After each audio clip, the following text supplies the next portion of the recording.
నమస్తే, welcome to desi talk show.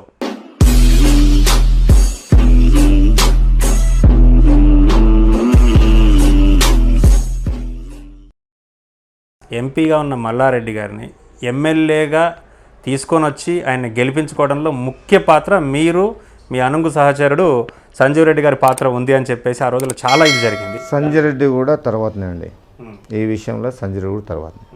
నేను ఢిల్లీకి వెళ్ళింది వాస్తవం, ఎంపీగా ఉన్న మల్లారెడ్డి దగ్గర పోయింది వాస్తవం, 14 రోజులు ఎంపీ గారితో ఢిల్లీలో ఉంది వాస్తవం.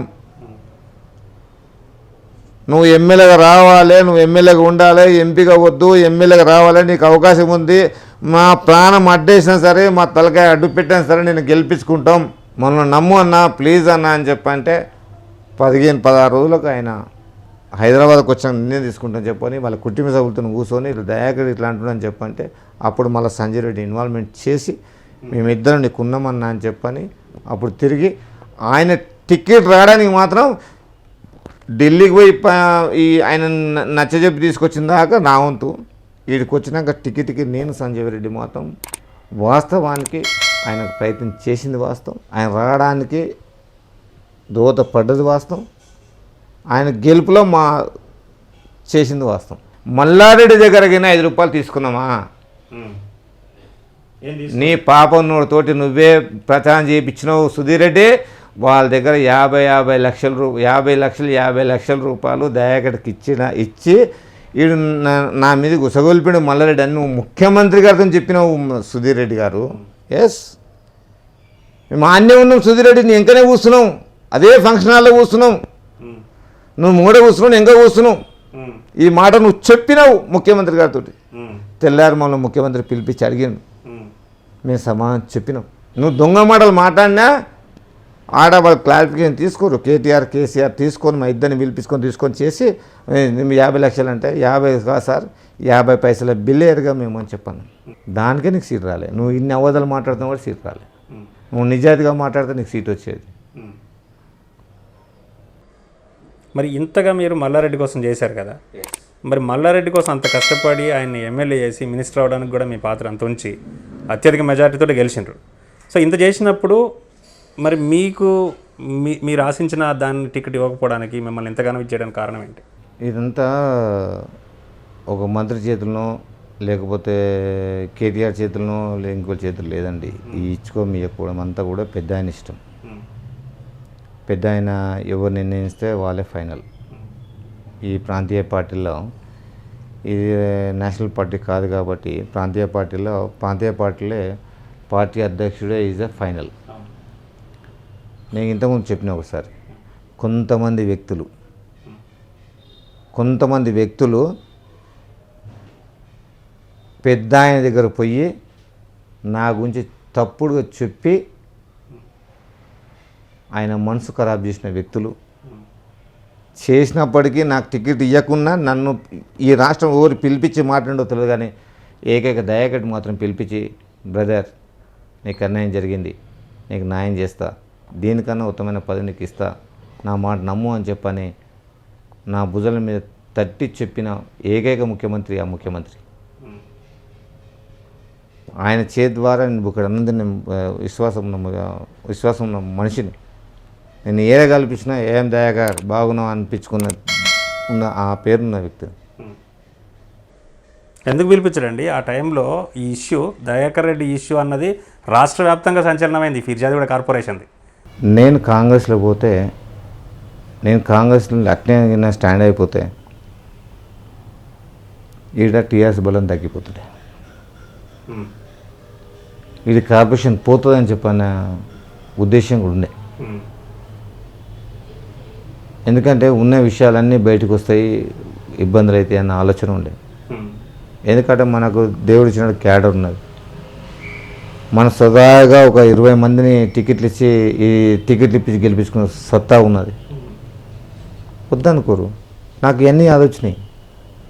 నాకు పెద్ద ఆయన వచ్చి పిలిపించి చెప్పిన గుర్తున్నది, పెద్ద ఆయన నాకు అన్నం పెడితే తిన్న గుర్తున్నది, పెద్ద ఆయన ఏదైనా నన్ను పిలిపించి దగ్గర పిలుచుకుని గుండె కత్తుకున్న రోజులు ఉన్నాయి. ఇవన్నీ గుర్తుపెట్టుకొని స్వయంగా ఆ దినం నాకు ఫోన్ చేసి చెప్పడంతో నేను డ్రాప్ అయినా, అంతే తప్పితే ఎవరో డబ్బులకో అంటే దేనికన్నా భయపడ్డారా? దేనికి భయపడాలి?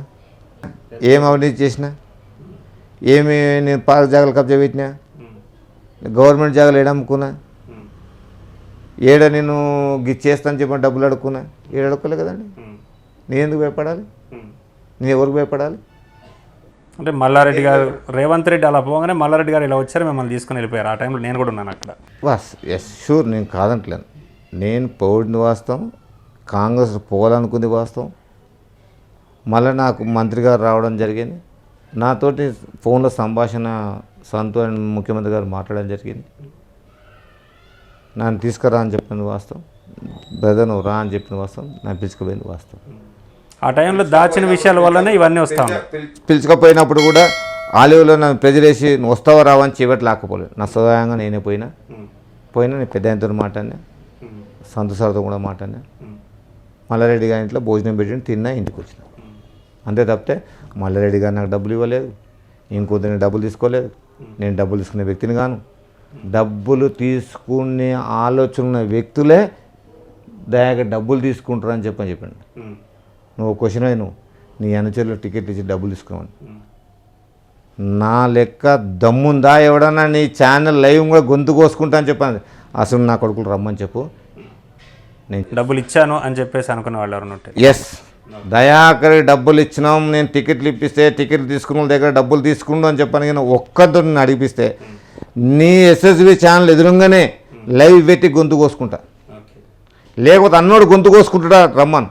నేను 2 బ్లేడ్లు కొనుక్కొస్తా, ఒకటి నాకు, ఒకటి వానికి. కార్పొరేటర్గా కంటెస్ట్ చేయకుండా ఉండటానికి కూడా మీరు డబ్బులు తీసుకున్నారనే వాదన ఉంది. వాళ్ళకేం దానికి కూడా సిద్ధం. నేను గెలవంగానే పర్సంటేజ్లు మాట్లాడుకునే స్థితికి ఎదిగిన వాళ్ళు నాకు డబ్బులు ఇస్తారని ఎట్లా నమ్ముతారండి మీరు? గెలిచిన నీకు 2-3 నెలలనే నాకు ఇంత పర్సంటేజ్ కావాలని చెప్పని కొట్లాడే వ్యక్తులు వీళ్ళు డబ్బులు ఇస్తారని మీరు ఎట్లా మీరండి? ఎవరు మేయర్ గారు కొట్లాడారా? అట్లా జరుగుతుంది అది. మరి పాలకవర్గం అంతా ఏం చేస్తుంది? పర్సంటేజ్ రాగా వాళ్ళు ఎందుకు బాగా చేస్తారండి? అంటే వాళ్ళకి కూడా పర్సంటేజ్ వెళ్తుందా? ఇది నన్ను ఎందుకు వెళ్తున్నావు? మొత్తం కోడే కూస్తుంది, కోడే కూస్తుంది రోడ్ల మీద. ప్రతి విలేకరు తెలుసు, పేపర్లో చూడండి ఏమొచ్చింది, కంటిన్యూగా పేపర్ రాస్తారు. ఏమవినీతి అవినీతి అని రోజు పేపర్ వస్తుంది కదా. అవినీతి అని మీరు అంటున్నారు, అభివృద్ధి అని వాళ్ళు అంటున్నారు. ఇరిగేషన్ ల్యాండ్ కబ్జా పెట్టి ఇల్లు కడితే అభివృద్ధా? నాకు అర్థం కాలే. అభివృద్ధి అంటే ఏంటి? నేను రోడ్ కాడికి వచ్చి నువ్వు రోడ్ వేసి డబ్బులు తీసుకొని చెప్పినా, లే మోరీ కట్టి డబ్బులు తీసుకొని చెప్పినా, లే లైట్లు వేసి డబ్బులు తీసుకొని చెప్పినా, లే బీటీ రోడ్ వేసి డబ్బులు తీసుకొని చెప్పినా అంటే నేను అది అభివృద్ధి అంటే నేను కూడా దానికి తల ఉంచుతాను. నీ ఇష్టం ఉన్నట్టు చెనగచెల్ల చౌరస్తాల అగ్రికల్చర్ ల్యాండ్లో పెద్ద షెడ్ వేసుకొని అంగమ చేస్తున్నావే, దాని మీద పాలక మండలి అబ్జెక్షన్ చేస్తే కమిషనర్ రాయిచ్చింది కదా, అది ఇన్లీగల్ కన్స్ట్రక్షన్. ఎందుకు కూల్చలేదు? నీ ట్రైకింగ్ ఫోర్స్ ఏడికి పోయింది? నువ్వు అపాయింట్ చేసిన ట్రైకింగ్ ఫోర్స్ ఉంది కదా, అవినీతి జరిగితే కులగొట్టమని చెప్పని ఆడ ఎందుకు కూల్చలేకపోయారు? చెనగచెల్ల చౌరస్తాలా ఎందుకు కూల్చలేకపోయారు? భారత్ గారు ఇంకో బార్ పెడుతురండి, ఆ బారు అనుమతి ఉందా? ఎల్ఆర్ఎస్ ఎప్పుడు కట్టారు? ఎప్పుడు నిర్మాణం జరిగింది? ఎప్పుడు నీకు పర్మిషన్ అప్లై చేశారు? నీ టైకింగ్ ఫోర్స్ ఏడా పండుకుంది? ఏడునో కమిషనర్ గారు పనుకున్న గడిచి పనులు తుమ్ముతున్నావు, నీ కళ్ళు కనిపిస్తలేవా? అది అవినీతి కాదా? ఎంత ముట్టింది నీ కళ్ళ? కమిషనర్కి ఎంత ముట్టింది? అందుకే పట్టించుకుంటలేవు కదా. అంటే ముట్టని దగ్గరనేమో ముట్టుకుంటావు, ముట్టిన దగ్గరేమో దాని దగ్గర జోలి కూడా పోవు. యాదరుడి సంగతి ఏంది? యాదరుడి సంగతి ఏందండి? మర్రి చెన్నారెడ్డి తనయుడు మర్రి శశిధర్ రెడ్డి భూములో పెద్ద చెరువు నల్ల చెరువు నుండి పిర్జాగూడ చెరువు పోయే ఛానల్లో ఉంది కదా, అందులో ఎంత తీసుకున్నాయి డబ్బులు? Irrigation and MRO as combined done survey report కమిషనర్కి ఇచ్చిర్రు. ఇది బాగా వినాలని దయచేసి, నేను అవినీత ఎదురుడు అవినీత అని ఇప్పుడు నీ ద్వారా మొత్తం ఇది బట్టబయలు చేయదలుచుకున్నా. పోయే కాలువని కబ్జా చేసి బహుళ అంతస్తులు అపార్ట్మెంట్ కమర్షియల్ బిజినెస్ చేస్తే అంటే నువ్వు కూడా మొన్నదాకా చేసినావు కదా వెంకరెడ్డి గారు, అందుకే ఆ ప్రోత్సాహం వాళ్ళకి ఇస్తున్నావు. నీకు కూడా అలా తోడోపాసం ఉంది కాబట్టి ఆయన జోలి పోతలేవు. ఎందుకు కూల్చలేదు? మీ టైగింగ్ ఫోర్స్ ఏం చేస్తుంది? ఎంఆర్ఓ గారు ఇరిగేషన్లో 28 మీటర్లు 9 మీటర్లు బఫర్ జోను అని చెప్పని టోటల్గా 35 మీటర్లు ఉంది కదా. 35 అంటే ఆ బిల్డింగ్ సగానికి ఎక్కబోతుంది కదా. నీ టైగింగ్ ఫోర్స్ ఏం చేస్తుంది? కమిషన్ ఏం చేస్తుందని అందులో కూడా ఎంత ముట్టిందో. అందుకే వాళ్ళు జోలికి పోతలేడు. ఎందుకంటే వాళ్ళ మేయర్ కూడా ఒకప్పుడు బిల్డరే కదా. ఈయన బిల్డర్కు ఆయనకి ఈయనకి ఏం సోపోతుందో, ఇద్దరు మొదన ఆయనకేం ముట్టిందో కమిషనర్ గారికి, అందుకే దాని జోలికి పోతలేడు. యువతలో ఒక బిల్డింగ్ అవుతుందండి రాణా ప్రతాప్, దాంట్లో 2 ఎకరాల్లో అది బౌలంతస్తులు కట్టిరండి. ఎంత వినీతి అండి. అతను 9 మీటర్లు అని చెప్పని చూపించాడు. ఎవరు? మరి శశిధర్ రెడ్డి గారు. ఆయన 9 మీటర్న చూపించాడు. యువతలు కట్టిన బిల్డింగ్ పైన ఆయన పేరు నాకు అంత ఐడియా లేదండి. రాణా ప్రతాప్ అండ్ తేజు ప్రతాప్ సింగ్ వాళ్ళ ల్యాండ్ అండి. ఇంకా ఇరిగేషన్ కాలువ లేదు, నైబర్స్ ల్యాండ్ అని చెప్పి అనుమతి తెచ్చుకున్నాండి. ఎంత ముట్టింది, ఎంత ముట్టింది. ఎందుకు నీ టైగింగ్ ఫోర్స్ ఏం చేస్తుంది? నీ డిమాలిష్ కార్డ్ ఏం చేస్తుంది? కమిషనర్ ఏం చేస్తున్నావు అంటే ఆయన కూడా బిల్డర్, మీ మేయర్ బిల్డర్ కాబట్టి ఆ బిల్డర్కి సహకరిస్తున్నారా? ఇది అవినీతి కాదా? ఇండిపెండెంట్ కట్టుకునేవానికి 100 గజాలు ఇల్లు కట్టుకుంటానికి నీకు అనుమతి లేదు. నీకు కూల్చి ఆయన గోస పోసుకుంటున్నావే అంటే బౌలంతస్తులు కట్టుకుంటున్నామో అంత సంతోషంగా ఉంది నీకు. 100 గజాలు ఇల్లు కట్టుకుని ఇల్లు కూల్చున్నావు అంటే ఎంత చండాలమైన గుణమో ఒకసారి అర్థం చేసుకోవాలి. ఎదుటోని మీద బురద చల్లుతప్పుడు తనమేం చేస్తుందో తెలుసుకోవాలి. నేను మొట్టమొదటి ఎస్ఎస్బి ఛానల్ కూడా నోరెత్తున్నా, ఇంతవరకు ఎవరు నోరెత్తలేదు. నా అనుచరులు పోతే నా పగుని అంటాడు.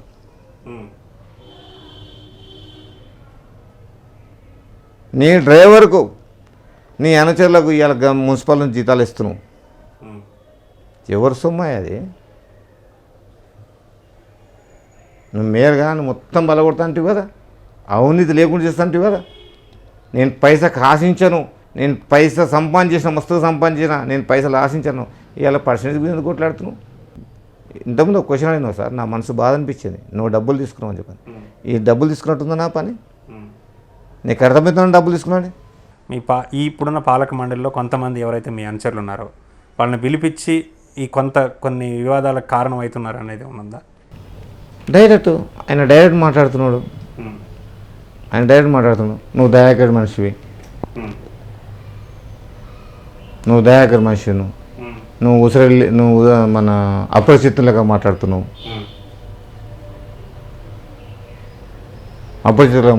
నువ్వు గట్టిగా మాట్లాడుతున్నావు. నీ డెవలప్మెంట్ ఏంటో నేను చూస్తా, డెవలప్మెంట్ నువ్వు చేసుకుంటావా నేను కూడా చూస్తా. కార్పొరేటర్లో ఫోన్ చేసి వార్నింగ్ ఇచ్చారు. అదే టీఆర్ఎస్లో ఏ కార్పొరేటర్? టీఆర్ఎస్ ఒక్కదాన్ని ఏం చెప్పాలి? 10 మంది వెళ్తారు. సో వాళ్ళ వాయిస్ ఏమి వినిపించట్లేదా? మీరు ఇన్ఛార్జ్ కదా, మీకేం వాళ్ళు చెప్పుకోవడం? నాకు చెప్పుడు, నేను ఎందుకు మాట్లాడతా ఇంతో చేయకపోని. ఎవరు నష్టం చేస్తున్నావు? పార్టీకి నష్టం చేస్తున్నావు కదా మేయర్ను, చెయ్యి. నీ గుణపాఠ మీకేం చెప్పాలో కాదని చెప్తారు. నీ మధ్యన పడే కొంతమంది నాయకులు, పెద్ద నాయకులు నీకు పట్టిప్పించారు కదా. రేపు అడగడా పెద్ద ఆయన అడుగుతారు కదా, ఏమే కానికి ఇప్పించారు మరి, దయాకర్ కాదని కానికి ఇప్పించారు మరి, ఏంది అంత అవినీతి అని చెప్పని అడిగితే మీ తలకాయ ఎడబెట్టుకుంటారు. అప్పుడు అది తెలియాలనే కదా నేను మౌనం ఉన్నది. మౌనం ఉన్నంతసేపు అట్లా నేను వచ్చి మీ లెక్క పర్సనల్ కొట్లాడతలేను, మీరు ఎందుకు తీసుకుంటారు, నాకు ఎందుకేమి మీరు అడుగుతలేం కదా, నాకు అవసరం లేదు కదా. ఇదే కారణం మీరు మౌనం కొనడానికి? ఎస్, 100%. వీళ్ళు ఏం చేస్తారో తెలియాలి. పార్టీకి అన్యాయం చేసే వ్యక్తిని ఎవరిని క్షమించేది లేదు. అడ్డాగోలుగా నేను తిరుగుతా, నా పార్టీని కాపాడుకుంటా, కేసీఆర్ నాయకత్వంలో పనిచేస్తా, మా పింకు జెండాను రెపరెపలాడించే ప్రయత్నం చేస్తా. తప్పితే ఇస్తుంటే దగులుబాలు పర్సంటేజ్ల గురించి మాట్లాడుతుందో నేను అసలు మాట్లాడదలుచుకోలేదు. వీళ్ళ నిజం బయటకు రావాలని చెప్పి మౌనం పాటించిన వీళ్ళు నిజాయితీగా ఎంత మాట్లాడారండి మైక్ పట్టుకొని. నేను నిజాయితీగా పనిచేస్తా, నాకు డబ్బులు అవసరం లేదు, నా దగ్గర మస్తు డబ్బులున్నాయి. మరి నీ దగ్గర మస్తు డబ్బులున్నాయి, అవినీతి పాల్పడినవి డబ్బులు అడిగినాడు, మన పర్సెంటేజ్ గురించి ఎందుకు అడుగుతున్నాం? నాకు 30% కావాలి, మేము ఇయ్యం, మీకు ఏమి ఇయ్యమని పాలక మండలి, నువ్వు వద్దన్నావు కదా డబ్బులు అని. ఇవన్నీ జరిగినాయండి. ఇప్పుడైనా దర్గా దయాకర్ రెడ్డి అనుచరులు కాస్తంత బలం చేకూర్చుకోవచ్చా? ఎస్, నేను లేనప్పుడు వాళ్ళని వాళ్ళని ఇబ్బంది పెట్టిండు, వాళ్ళని భయపట్టిండు, వాళ్ళకి ఏం తెలియనప్పుడు వాళ్ళు కొత్త వాళ్ళు వాళ్ళని ఇబ్బంది పెట్టిండు. నేను వచ్చినాక నన్ను అడిగారు, అన్న ఏంది అంటే, నన్ను అడిగితే నేను చెప్పేది ఏముండదు నాయన, పోయి మున్సిపల్ శాఖ చట్టం ఉంది, ఆ చట్టం చదువుకొని పనిచేయండి, చట్టానికి లోబడి మీరు పనిచేయండి, తప్ప చట్టాన్ని దాటి మీరు పనిచేస్తే మాత్రం మీకు కూడా ఇబ్బందులు అవుతాయి. నేను ఎవరి మీద దండెత్తమని చెప్తలేను, ఎవరి మీద నేను చేయమని అంటలేదు. నేను ఇప్పుడు నువ్వు బైకాట్ చేసిన ఊరు వెళ్ళాను కదా, ఇలా బైకాట్ జరిగింది, నేను లేను, ఊరు లేను, నా ఫామ్ హౌస్లు ఉన్నా. కానీ మీకు తెలుసా బాయ్కాట్ జరుగుతుంది? అయినాక తెలిసింది నాకు, తెలియదండి. అంటే ఎంత మంటూ నీ మీద ఎంత ఆకర్షంగా ఉన్నారో కార్పొరేటర్ తెలుసుకోండి. ఎన్నిటికీ పతనం అండి. ఇప్పుడు ఒకటండి, నేను యాద పెట్టుకోండి దయచేసి, జెండా మోసినోనికి ఆ బాధ తెలిసి ఉంటుందండి, సాధక బాధకాలు తెలిసి ఉంటాయి. ఇంకా బుచ్చి యాదవ్ ఉన్నాడు, శివ ఉన్నాడు, అంజిరెడ్డి ఉన్నాడు, సత్యనారాయణ ఉన్నాడు, ఇక్కడ బచ్చరాజు ఉన్నాడు, గూడెంల కృష్ణగౌడ్ ఉన్నాడు, అటు పోతే యాసన మహేష్ ఉన్నాడు. వీళ్ళందరూ కూడా పార్టీ జెండా మోసిన వాళ్ళు కదా. సరే, కొంతమంది శివ కానీ అంజరెడ్డి కానీ వేరే ఆ జెండా మోసిన వాళ్ళే కదా, అంటే ఆ బాధ తెలిసి ఉంటుంది కదా. నువ్వు ఇటుక వేసి మోసాలు చేసి బిల్డర్గా పని చేసి అన్ని చేసి అలా డబ్బులు సంపాదించుకొని వచ్చి నువ్వు భద్రంగా సంపాదించుకుంటే నువ్వు మేయర్ అయినా కూడా అదే వ్యాపారం ఏడు చేద్దామంటే ఎట్లయితుంది? అదే మాట ఇక్కడ మాట ఎట్లుంటుందండి. రాజకీయానికి బిజినెస్కి చాలా డిఫరెంట్, వ్యత్యాసం లేకుండా వచ్చి నేను సుధీర్ రెడ్డి అని చెప్పి నేను మేయర్ అయిపోతున్నాను తప్పేముంది?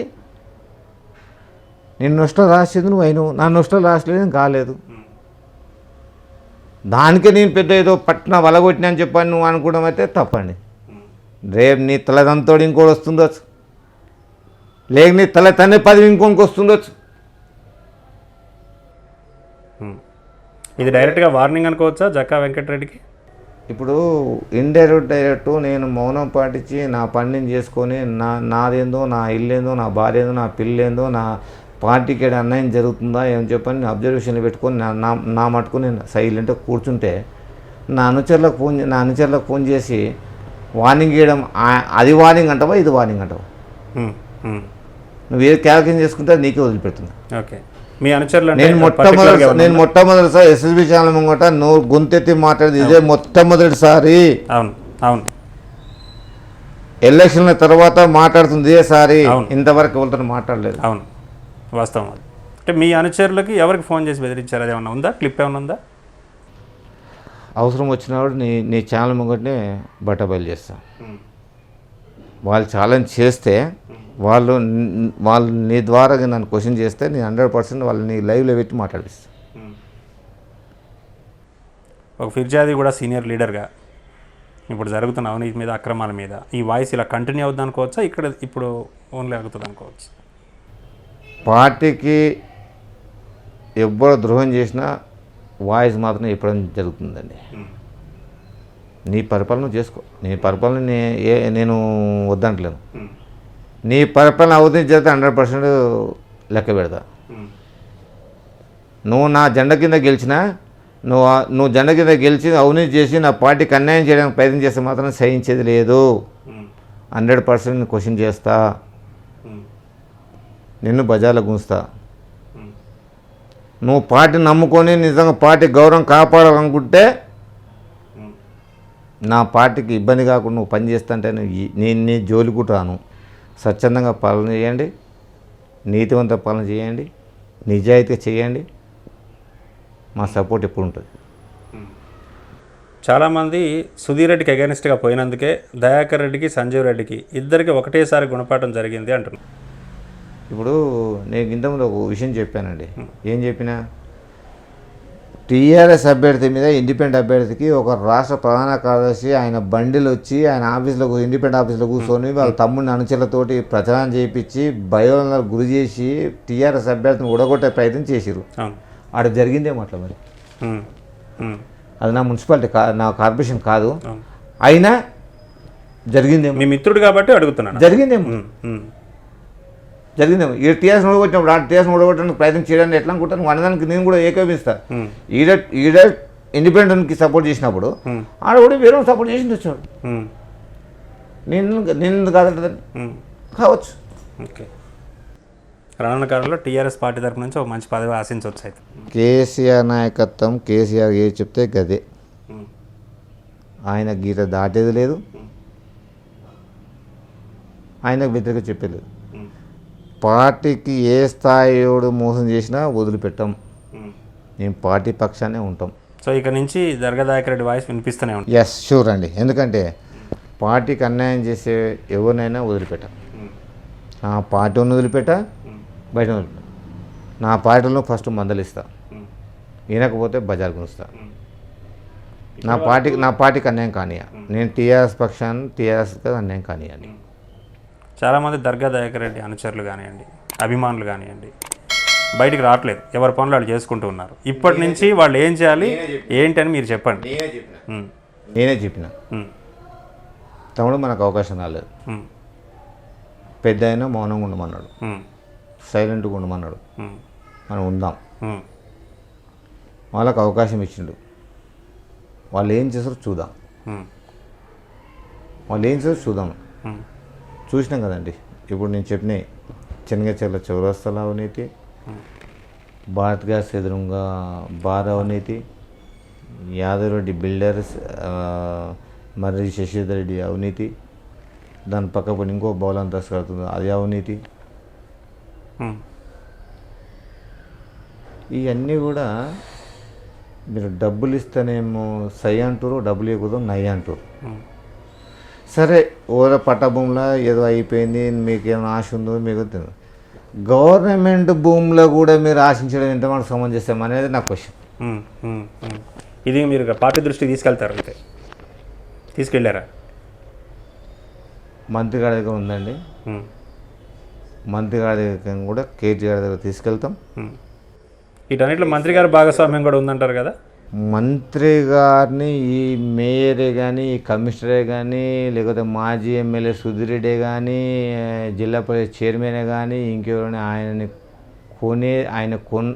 ఆయన కొనడం, ఆయన డబ్బులు తీసుకునడం మల్లారెడ్డి స్థాయి ఎవరు కాదు. ఇవన్నీ చీప్ అన్నమాట. మున్సిపల్ ఎన్నికల్లో కూడా చాలామందికి మల్లారెడ్డి డబ్బులు తీసుకున్న టికెట్లు ఇచ్చాడంటారు కదా. సుధీర్ రెడ్డి కూడా డబ్బులు తీసుకున్నా మరి జగన్ గారి దగ్గర. ఆయన తీసుకుని నిజమైతే మల్లారెడ్డి తీసుకుని నిజమే. మల్లారెడ్డిని కొనే దమ్ము ఎవరికి సుధీర్ రెడ్డికి ఉందా? ఆయన బస్సు టైర్లు అమ్మితే ఆయన ఆస్తిగా ఉంటాడండి.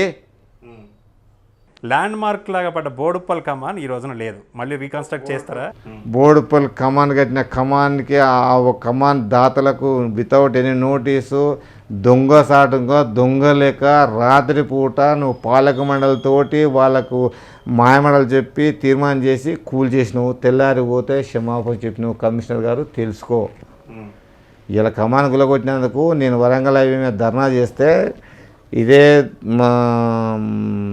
అంజిరెడ్డి సిఐ సాక్షిగా అంజిరెడ్డి పిలిపించి 2 నుండి మీదని తెలియదు, సారీ దయాకర్, నేను అప్పాలి చెప్తున్నా, నేను ఖచ్చితంగా 10 లక్షల రూపాయలు కేటాయిస్తున్నా, తీర్మానం పంపిస్తాం, తీర్మానం కాపీ నా దగ్గర ఉన్నది, తీర్మానం పంపించినాం, ఈ రోడ్ అయినాక కట్టిస్తా అని చెప్పని మాట ఇచ్చి తీర్మానం చేసి తీర్మానం కాపీ నా దగ్గర ఉంది. సో మొత్తానికి ఒక అంటే దర్గా దయాకర్ రెడ్డి వాయిస్ బయటకు వచ్చేసింది.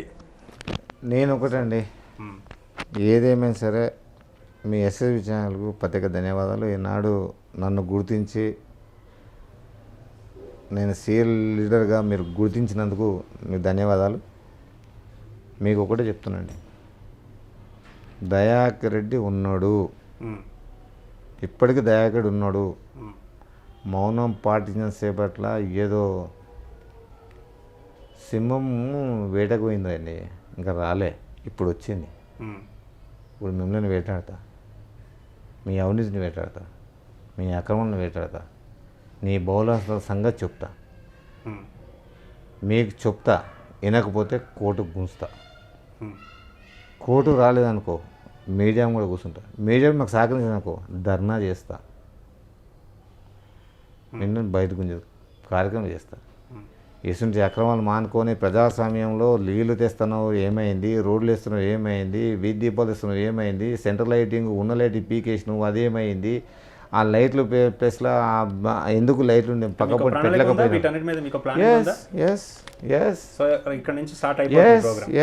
100% అండి. మేము పెట్టిన లైట్లు పీకేసి మళ్ళీ లైట్లు పెట్టకుండా అంధకారం చేస్తుంటే ఎట్లా ఒప్పుకుంటాను నేను?